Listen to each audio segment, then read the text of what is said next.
पुण्याच्या विजयाचे शिल्पकार मुरलीधर मोहोळ केंद्रीय राज्यमंत्री आहेत अभिनंदन तुमचं. आणि मुख्यमंत्र्यांचा फोन आलाय शुभेच्छांचा त्यांना. नेमकाच आपण हे लाईव्ह सुरू करत असतानाच ताकद आहे, त्यामुळे हे सगळं शक्य आहे. दुसरं काही नाही. मुख्यमंत्र्यांचा शुभेच्छांचा फोन आलाय. जवळपास 90 हो. जागांच्या पुढे ट्रेंड गेलेले आहेत. 100 पार करू आम्ही असं भाऊ, आपलं मोहोळ दिसतंय, सातत्यानं पण सांगत होते ते, आणि 100 प्रत्यक्षात पैकी तसंच 87 दिसतंय. होताना दिसतंय. आणि म्हणजे जागा आपण ज्या आहेत ते 120 100च्या पुढे करणार गेल्या. भाऊ, 100% होईल भाऊ. हो भाऊ, तुमचं अभिनंदन भाऊ, तुमचं. हो हो हो. केंद्रीय राज्यमंत्री मुरलीधर मोहोळ आपल्या सोबत आहेत. तुम्ही ऐकताय, मुख्यमंत्र्यांचा फोन आलेला होता. या शुभेच्छा त्यांना देण्यात आल्यात. 100 पेक्षा जास्त जागा येतील असा दावा ते सतत करत होते. पहिली प्रतिक्रिया काय आहे भाजपच्या विजयावरती जे ट्रेंड्स आहेत त्याच्यावर? मला वाटतं मी म्हणालो की तसंच पुणेकरांचा आमच्यावरती जो विश्वास आहे तो पुन्हा एकदा त्यांनी व्यक्त केलाय.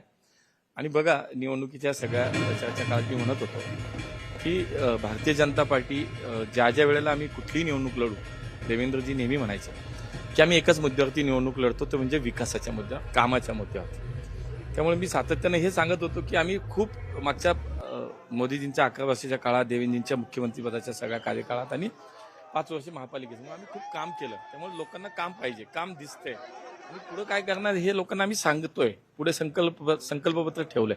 त्यामुळे लोक कामाला आणि विकासाला मत देतात. हा माझा जो काही विश्वास होता ना, तो पुणेकरांनी मला असं वाटतं मतपेटीतून व्यक्त केलाय.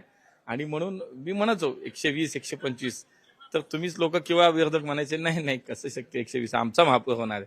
तर मला असं वाटतं की पुणेकरांनी दाखवून दिलं की पुणेकर हे सुजाण आहेत, पुणेकर सुज्ञ आहेत आणि पुणेकर जे पुण्याच्या भविष्याला आणि विकासाला मत देतात ते दिलं. आणि म्हणून मला आत्ताही वाटतं, आजचे जे कल पाहतोय आपण त्याच्यानं मला आत्ताही वाटतं आपण 120च्या आसपास आम्ही नक्कीच.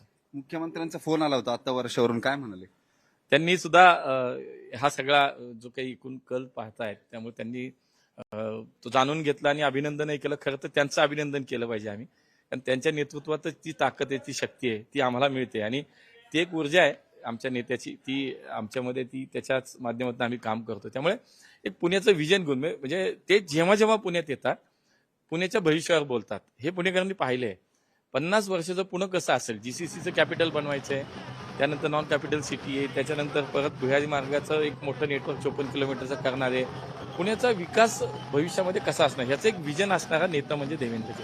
आणि हे पुणेकरांनी पाहिलं की यांच्या नेतृत्वातच पुणे सुरक्षित आहे, पुण्याचा विकास आहे, पुण्याचं भविष्य आहे. मोदीजींच्या सरकारच्या काळात आणि भविष्यात खूप काही कामं मेट्रोसहित होत आहेत. म्हणून मला असं वाटतं की त्यातनंच हा विजय दिसतो. कार्यकर्त्यांनी खूप परिश्रम घेतले. मला एक कौतुक मला खूप आवर्जून निश्चितपणे करायचं की 2000 पेक्षा जास्त उमेदवाराचे इच्छुक अर्ज आमच्याकडे होते.